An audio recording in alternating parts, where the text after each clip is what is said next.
नमस्कार, आप देख रहे हैं इंडिया वॉइस। मैं हूं आपके साथ साक्षी केसरी। खबरों की शुरुआत करते हैं ज्ञानव्यापी श्रृंगार गौरी से जुड़ा ये मामला है। आपको बता दें, जहां सहायक वकील आयुक्त अजय सिंह का बयान सामने आया है। उन्होंने कहा कि आज सर्वे की रिपोर्ट सबमिट नहीं हो पाएगी। कोर्ट में दूसरे दिन की तारीख के लिए एप्लीकेशन देंगे। जो तारीख मिलेगी उस तारीख पर रिपोर्ट सबमिट करेंगे। बता दें, सैकड़ों फोटोग्राफ और कई घंटों का वीडियो बनाया गया है सर्वे के दौरान और रिपोर्ट तैयार करने में समय लग सकता है। इसी का हवाला देते हुए सहायक वकील आयुक्त अजय प्रताप सिंह ने ये कहा कि हमें थोड़ी मोहलत चाहिए। अदालत के सामने हम एप्लीकेशन देंगे कि आज सर्वे की रिपोर्ट जो है हम नहीं दे पाएंगे, हमें थोड़ा वक्त चाहिए रिपोर्ट तैयार करने के लिए। तो देखना होगा कि जब एप्लीकेशन डाली जाएगी सहायक वकील के द्वारा तो क्या कोर्ट की तरफ से आदेश आता है, क्योंकि 17 मई यानी आज के ही दिन सर्वे की रिपोर्ट पेश करने के लिए अदालत की तरफ से आदेश थे। 3 दिन तक लगातार सर्वे चला और उसके बाद 17 मई को रिपोर्ट पेश करनी थी, लेकिन चूंकि रिपोर्ट तैयार नहीं हो पाई है, इसका हवाला देते हुए सहायक वकील ने समय मांगा है। कोर्ट से मांगने के लिए एप्लीकेशन वो देंगे।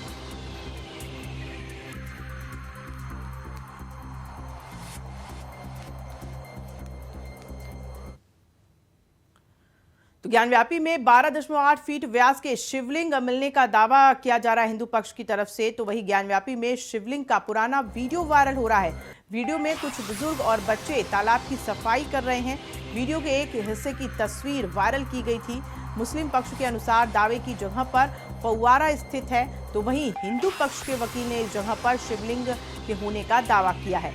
याचिका पर सुनवाई करते हुए जज ने जगह को सील करने का आदेश दिया है। तो ये तस्वीर देखिए, पुरानी तस्वीर है जो अब वायरल हो रही है। वाराणसी से हमारे रिपोर्टर अभिषेक जुड़ गए हैं ज्यादा जानकारी देने के लिए। अभिषेक, चूंकि देखिए एक पुराना वीडियो वायरल हो रहा है लगातार जिसमें शिवलिंग के होने का दावा किया जा रहा है। एक और जो है दावे अपने अपने पक्ष के लोग कर रहे हैं। हिंदू पक्ष अपना दावा रख रहा है, मुस्लिम पक्ष अपने दावे रख रहा है। लेकिन चूंकि आज 17 मई है, वो तारीख है जब कोर्ट के सामने सर्वे की रिपोर्ट पेश करनी थी, लेकिन वकील का ये कहना है कि आज हो सकता है कि रिपोर्ट पेश नहीं की जाएगी। क्या दलील दी जा रही है वकील की तरफ से? देखिए, जो वकीलों की तरफ से दलील दी जा रही है, जो कोर्ट कमिश्नर हैं अजय प्रताप सिंह, उनका साफ तौर पे कहना है कि रिपोर्ट पूरी नहीं हुई है। और जैसे इंडिया वॉइस ने शुरुआत में कहा था कि चूंकि 3.5-4 घंटे से ज्यादा का वीडियो है और उस वीडियो के साथ साथ 1500 से ज्यादा फोटोग्राफ्स हैं, इन सभी तस्वीरों की और वीडियो की जो बिल्कुल एक्सप्लेनेशन होती है, जो डिस्क्रिप्शन होती है कि एक फोटो आखिर किस जगह पे लोकेशन पे है, क्या मिला है, क्या दिख रहा है, उसका क्या आधार है, इन तमाम चीजों को कागजों पे उतारना और उसको अदालत के समक्ष रखना, ये एक बड़ी जटिल प्रक्रिया होती है। क्योंकि अगर कोई भी फोटो तस्वीर के साथ कुछ गलत जानकारी अगर दस्तावेजों में दर्ज होगा तो उससे केस पर सीधा सीधा फर्क पड़ेगा। कोई वादी हार सकता है, कोई प्रतिवादी जीत सकता है।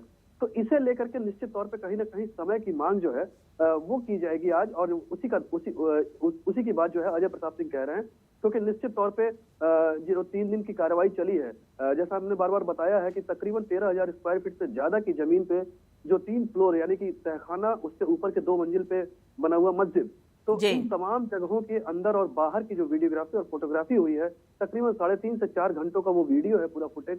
उसके अलावा 1500 से ज्यादा तस्वीरें हैं। उसकी डिटेलिंग करना, उसके एक एक पॉइंट्स को लिखना, उसके बाद उसका एक्सप्लेनेशन देना, ये एक बड़ी जटिल प्रक्रिया और लंबी प्रक्रिया। और निश्चित तौर में कहीं न कहीं माना जा रहा था कि 24 घंटे के अंदर में इस रिपोर्ट को तैयार नहीं किया जा सकता है। हमने देखा कि सर्वे का जो दूसरा दिन था, दूसरे दिन भी कार्रवाई में काफी देर हुई थी और तय समय से करीबन 1 घंटे ज्यादा रुका गया था। उसके पीछे विवाद से लेकर के तमाम वजह बताई गई, लेकिन डॉक्यूमेंटेशन भी एक वजह थी। क्योंकि जो वीडियो और जो डिटेल लिखे जा रहे थे वो सही तरीके से लिखे जाए, सही चीजें लिखे जाए, क्योंकि तमाम पक्षों के सामने बिल्कुल निष्पक्ष तरीके से ये कार्रवाई हो रही थी।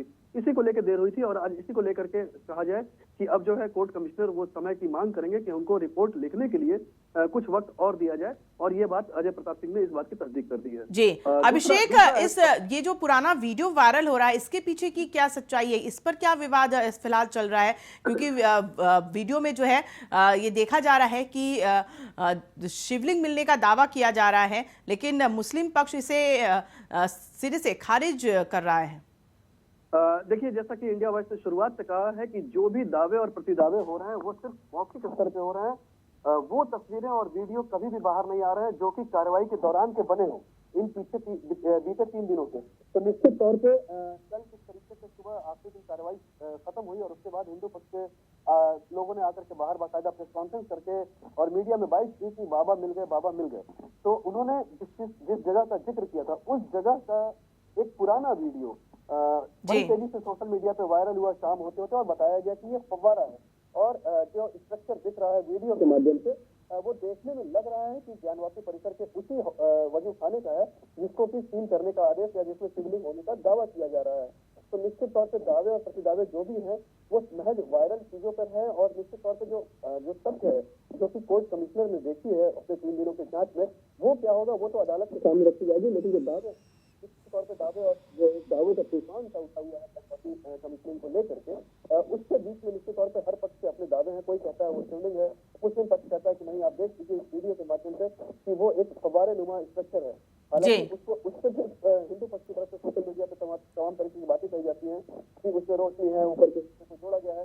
तो अब यही सब जांच का विषय है और इसी को लेकर के हिंदू पक्ष कल बहुत ही आनंद पानंद में रवि दिवाकर के जज के अदालत में पहुंचा और वहां पे उसने एक याचिका दी थी जो चीजें हमें दिखाई दी है उसको संरक्षित और सुरक्षित किया जाए और इस पर आदेश देते हुए तत्काल इस सीआरपीएफ के कमांडेंट जिलाधिकारी और पुलिस कमिश्नर को जिम्मेदार बनाते हुए उस जगह को सील करने का आदेश दिया जिसके खिलाफ आज हाईकोर्ट में याचिका मुस्लिम पक्ष की ओर से देनी है कि आप इस तरह का आदेश ओवर रूल नहीं कर सकते, आपने हमारा पक्ष नहीं सुना है। तो ये तमाम स्क्रूटनी की चीजें हैं, अदालती कार्रवाई है, कानूनी दावपेच है, ये चलता रहता है। लेकिन जो दावों के बीच की बात है तो हिंदू पक्ष का दावा है कि वो शिवलिंग है और मुस्लिम पक्ष कह रहा है कि वो एक फव्वारे का हिस्सा है। जी अभिषेक, बहुत शुक्रिया हमारे साथ जुड़ने के लिए और तमाम जानकारी साझा करने के लिए।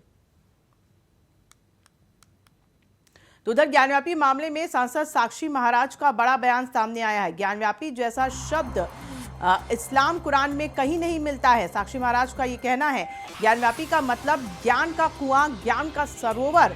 ज्ञानव्यापी शब्द से स्पष्ट है कि वो स्थान ज्ञान के विधाता का है। साक्षी महाराज का ये बयान सामने आया है। उन्होंने ये भी कहा कि ज्ञानव्यापी में विवाद का कोई मतलब नहीं है, वो स्थान शिव जी का है और वहां पर शिवलिंग भी पाया गया है, इसके दावे भी किए जा रहे हैं हिंदू पक्ष की तरफ से। और इस बीच सांसद साक्षी महाराज का बयान भी सामने आया है। उनका कहना है कि ज्ञानव्यापी शब्द ही अपने आप में जो है शिव का नाम कहीं ना कहीं इसमें सुनाई देता है। उनका कहना है कि ज्ञानव्यापी में विवाद का कोई मतलब नहीं है, वो स्थान शिव जी का है।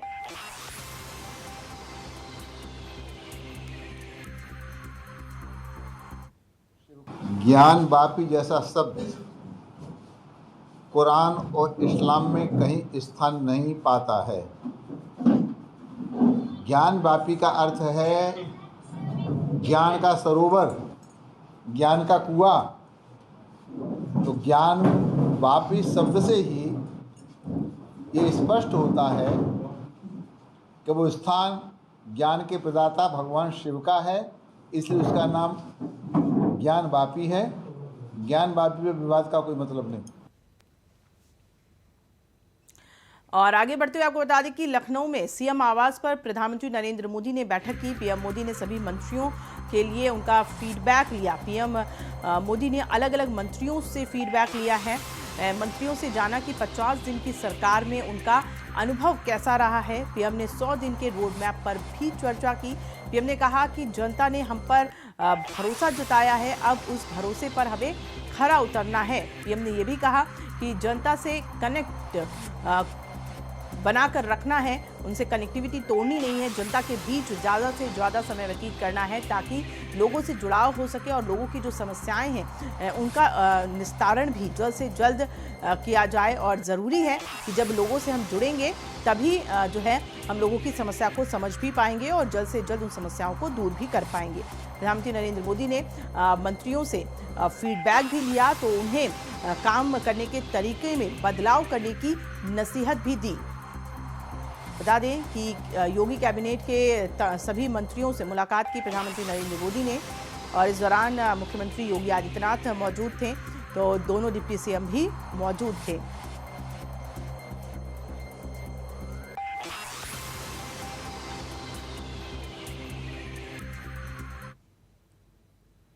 प्रधानमंत्री नरेंद्र मोदी आज वीडियो कॉन्फ्रेंसिंग के जरिए भारतीय दूरसंचार नियामक प्राधिकरण के रजत जयंती समारोह को चिन्हित करने के लिए एक कार्यक्रम को संबोधित करेंगे। प्रधानमंत्री कार्यालय द्वारा एक प्रेस कॉन्फ्रेंस में बताया गया है कि इस मौके पर पीएम मोदी एक डाक टिकट भी जारी करेंगे। कार्यक्रम के दौरान प्रधानमंत्री आईआईटी मद्रास के नेतृत्व में कुल 8 संस्थानों द्वारा बहु संस्थान सहयोगी परियोजना के रूप में विकसित 5G टेस्ट बेड का भी शुभारंभ करेंगे। ट्राई के सिल्वर जुबली समारोह में आज प्रधानमंत्री नरेंद्र मोदी संबोधन देंगे।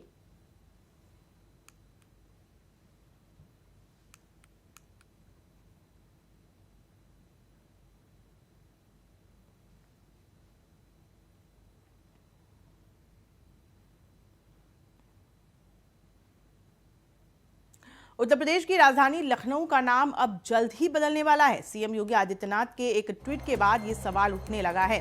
सीएम योगी ने ये ट्वीट पीएम नरेंद्र मोदी के स्वागत में किया है। इस ट्वीट में उन्होंने लिखा, शेषावतार भगवान श्री लक्ष्मण जी की पावन नगरी लखनऊ में आपका हार्दिक स्वागत और अभिनंदन। वैसे तो सीएम योगी का ये ट्वीट सामान्य सा ट्वीट लग रहा है, लेकिन फिर भी लखनऊ का नाम बदलने की अटकलों के पीछे की वजह जो है इसमें कहीं ना कहीं छिपी हुई नजर आ रही है। इस पर सवाल उठ रहे हैं। दरअसल कई लोग इस ट्वीट में सीएम योगी द्वारा लक्ष्मण की पावन नगरी लिखे जाने को इसका संकेत मान रहे हैं। ये अटकलें इसलिए भी लग रही हैं क्योंकि इससे पहले लखनऊ का नाम बदलकर लखनपुरी, लक्ष्मणपुरी और लखनपुर करने की मांग कई बार उठ चुकी है। तो क्या अब लखनऊ का नाम बदलेगा? क्या प्रदेश की राजधानी का नाम लखनऊ बदल करके रखा जाएगा लक्ष्मणपुरी, या फिर दूसरे नामों पर भी जो है कयास लगाए जा रहे हैं? सिद्धार्थ सिंह हमारे रिपोर्टर जुड़ गए हैं ज्यादा जानकारी देने के लिए। सिद्धार्थ, चूंकि देखिए मुख्यमंत्री योगी आदित्यनाथ के ट्वीट ने लोगों के मन में ये सवाल उठा दिया है कि क्या वाकई में लखनऊ का नाम बदल करके लखनपुरी या लक्ष्मणपुरी रखा जाएगा? क्या इस पर जो इसके पहले भी मांग उठ रही थी, क्या इस पर विचार किया जा रहा है? जी बिल्कुल, जिस तरीके से ट्वीट आया है सीएम का, उसमें साहब जब प्रधानमंत्री मोदी के आगमन पर जो ट्वीट किया गया, श्री लक्ष्मण जी की धरती पर आपका अभिनंदन है, तो कहीं ना कहीं शेषावतार भगवान श्री लक्ष्मण जी की पावन नगरी लखनऊ में आपका हार्दिक स्वागत एवं अभिनंदन है। तो कहीं ना कहीं जो लोग हैं या जो आम जनमानस है और जो राजनीतिक क्षेत्र में जो चर्चाएं हो रही हैं उसमें ये कहा जा रहा है, तो कहीं ना कहीं ये एक संकेत है कि नाम बदला जा सकता है लखनऊ का। पहले भी इसकी मांग हो चुकी है। बीजेपी के वरिष्ठ नेता रहे लालजी टंडन, उन्होंने अपनी पुस्तक में कहा था कि इसका नाम लक्ष्मणपुरी हो जाना चाहिए, लक्ष्मणपुर या लक्ष्मणपुरी। तो कहीं ना कहीं जो टीले एक जो लखनऊ में एक टीला है उसका भी नाम वहाँ लक्ष्मण जी की मूर्ति लगाने की मांग की गई है। प्राचीन काल की बात कर ले, प्राचीन काल में कौशल राज जो था, कौशल क्षेत्र के अंतर्गत लखनऊ आता था, और जो ऐतिहासिक किताबों में जो साक्ष्य मिले उसमें लिखा गया है, साफ लिखा गया है कि ये जो लखनऊ है इसको राम जी द्वारा बसाया गया था और बाद में इसको लक्ष्मण जी को दे दिया गया था और वो यहाँ पर शासन करते थे। तो कहीं ना कहीं ये सब चीजें जो ऐतिहासिक तथ्य है इनको सबको जोड़कर ये जोड़ा जा रहा है कि जल्द ही हो सकता है कि लखनऊ का नाम बदला जा सकता है और लक्ष्मणपुरी हो सकता है। पहले भी कई बार बीजेपी ने इस चीज को उठाया था कि इसका नाम बदल दिया जाए, जब यहाँ लखनऊ रखने का क्या औचित्य है। तो कहीं ना कहीं अब जिस तरीके से खुद सीएम ने ट्वीट किया है, तो कहीं ना कहीं अब सुगबुगाहट हो गई है कि नाम बदला जा सकता है कल। जी सिद्धार्थ, क्या इस ट्वीट के बाद विपक्ष की कोई प्रतिक्रिया सामने आई हो? क्योंकि जब सवाल ये उठ रहे हैं कि लखनऊ का नाम बदला जा सकता है, तो ऐसे में क्या विपक्ष की तरफ से कोई प्रतिक्रिया सामने आई है?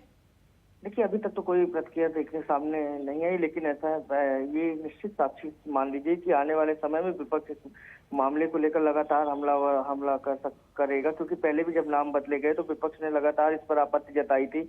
चाहे जब अयोध्या का नाम बदला गया या इलाहाबाद का नाम प्रयागराज किया गया, तो लगातार जो विपक्ष के नेता थे वो बयान देते रहे कि नाम बदलने से कुछ नहीं होगा, काम करना होगा सरकार को। लेकिन कहीं ना कहीं जिस तरीके से कल ट्वीट किया गया, जैसे ही पीएम आते हैं उसके तुरंत बाद ये ट्वीट आता है, तो कहीं ना कहीं ये ट्वीट कुछ ना कुछ इशारा कर रहा है कि लखनऊ का नाम बदला जा सकता है। और अब ये तो आने वाला समय बताएगा कि कब नाम बदला जाएगा, क्या होगा। लेकिन कहीं ना कहीं सियासत नाम को लेकर गर्म हो रही है लखनऊ में। जी सिद्धार्थ, बहुत शुक्रिया तमाम जानकारी देने के लिए।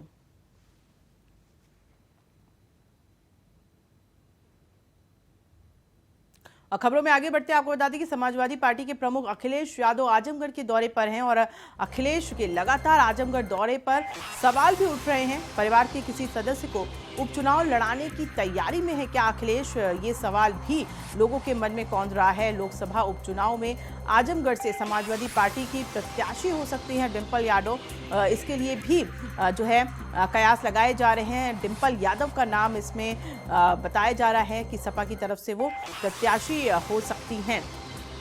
तो अखिलेश यादव आजमगढ़ के दौरे पर हैं और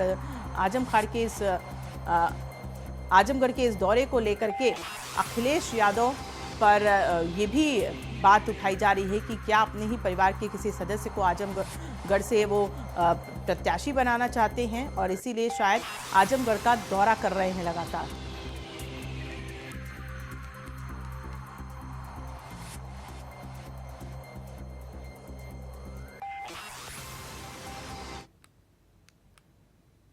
कानपुर देहात में जिले के पुलिस अधीक्षक ने दस्तक 2 अभियान चलाया। इस अभियान के तहत 95 अपराधियों को गिरफ्तार करके जेल भेज करके पुलिस ने इतिहास रच दिया है। इससे पहले दस्तक 1 के 79 अपराधियों को जेल भेजा जा चुका है। पुलिस की इस कार्रवाई के बाद अपराधियों और माफियाओं में दहशत का माहौल है। 79 टोटल उस वक्त 79 अभियुक्त जेल भेजे गए थे। तो ये अभियान के बारे में मैं आपको संक्षेप में बताना चाहूँगा। ये 4 बिंदुओं पे अभियान है। वांछित अभियुक्तों की गिरफ्तारी जो विभिन्न विवेचनाओं के हैं, ऐसे वांछित हमने 9 लोग पकड़े हैं जो वांछित अभियुक्त गिरफ्तार किए गए हैं विभिन्न पूरे जनपद भर में।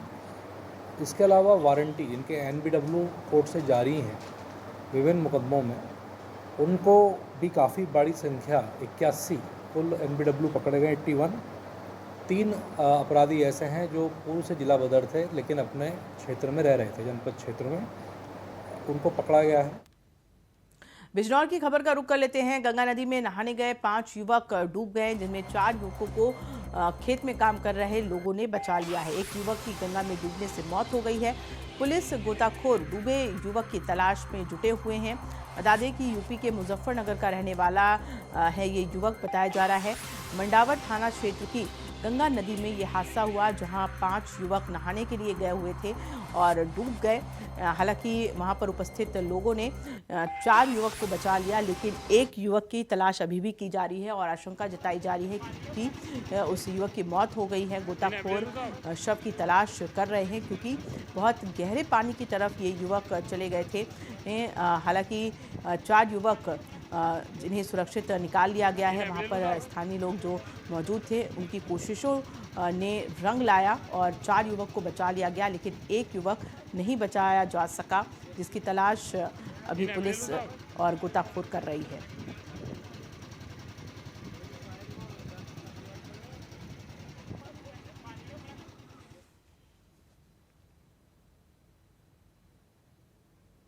Greater Noida eastern peripheral highway पर कच्चे तेल से भरे टैंकर में लगी आग। हाईवे पर तेल से भरे टैंकर में अज्ञात वाहन की टक्कर लगने से टैंकर के कैबिन में आग लग गई, लेकिन तत्काल ही फायर ब्रिगेड की गाड़ियों ने आग पर काबू पाया। ग्वालियर जा रहा था ये टैंक। बता दें कि मामला ग्रेटर नोएडा हाईवे के दादरी थाना क्षेत्र का है।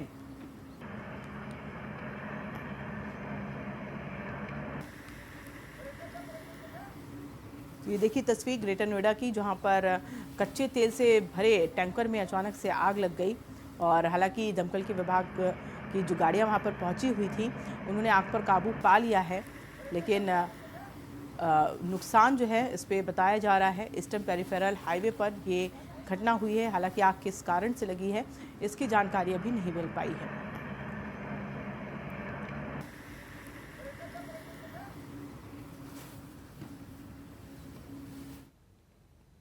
उत्तर प्रदेश के मुख्यमंत्री योगी आदित्यनाथ ने कल प्रधानमंत्री नरेंद्र मोदी को लखनऊ में भगवान कृष्ण की एक मूर्ति भेंट की, जिसकी जानकारी सीएमओ ने ट्वीट के माध्यम से दी। सीएम योगी ने प्रधानमंत्री मोदी को ये प्रतिमा भगवान कृष्ण की दी और ये तस्वीर अब लगातार वायरल हो रही है। तस्वीर में देख सकते हैं मुख्यमंत्री योगी आदित्यनाथ मौजूद हैं, तो दोनों डिप्टी सीएम भी मौजूद हैं। वहीं जल शक्ति मंत्री स्वतंत्र देव सिंह भी इस दौरान मौजूद हैं जब मुख्यमंत्री योगी आदित्यनाथ ने भगवान कृष्ण की मूर्ति भेंट की प्रधानमंत्री नरेंद्र मोदी को।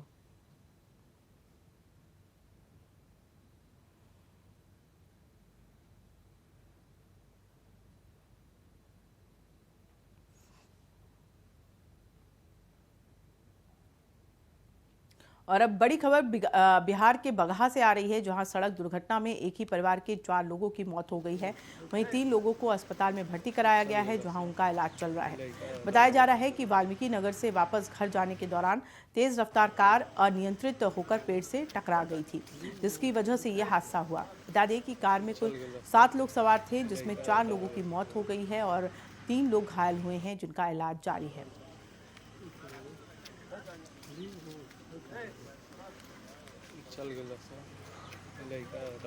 तो ये तस्वीर देखिए, इस हादसे की भयावह तस्वीर ये नज़र आ रही है। तेज़ रफ्तार का कहर देखने को मिला है। ये कार तेज़ रफ्तार में थी और अनियंत्रित होकर के पेड़ से जा टकराई, जिसकी वजह से ये दर्दनाक हादसा हुआ। इस हादसे में 4 लोगों की मौके पर ही मौत हो गई, तो वहीं 3 लोग घायल हुए हैं। बता दें कि कार अनियंत्रित हो गई थी तेज़ रफ्तार होने के कारण, और जिसकी वजह से ये दर्दनाक हादसा हुआ। बिहार के बगहा में ये भीषण सड़क हादसा हुआ। तेज़ रफ्तार कार पेड़ से जाकर के टकरा गई, और ये तस्वीर देखिए, कार के की जो हालत है उसको देख करके अंदाज़ा लगाया जा सकता है कि कितना भीषण हादसा ये हुआ है, क्योंकि तेज़ रफ्तार में थी कार और पेड़ से टकरा गई, जिसमें मौके पर ही 4 लोगों की मौत हो गई।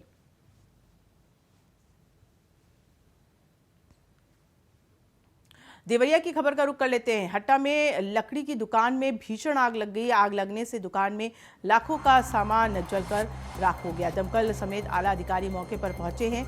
देवरिया के सदर कोतवाली का ये मामला है, जहां पर ये आग लगी है। लकड़ी की दुकान थी, जहां पर अचानक से आग लग गई। हालांकि आग लगने का कारण स्पष्ट नहीं हो पाया है, लेकिन दमकल की विभाग की जब गाड़ियाँ वहाँ पहुँची मौके पर, और वहाँ पर आग पर काबू पाया गया। ये तस्वीर देखिए देवरिया की, जहाँ काले धुएं के गुब्बार उठ रहे हैं, और ये उस वक्त की तस्वीर जब ये भीषण आग लगी। लकड़ी की दुकान में ये भीषण आग लगी है। हालांकि अब आग पर काबू पा लिया गया है। और बुलेटिन में फिलहाल इतना ही। मुझे दीजिए इजाज़त, और आप देखते रहिए इंडिया वॉइस। नमस्कार।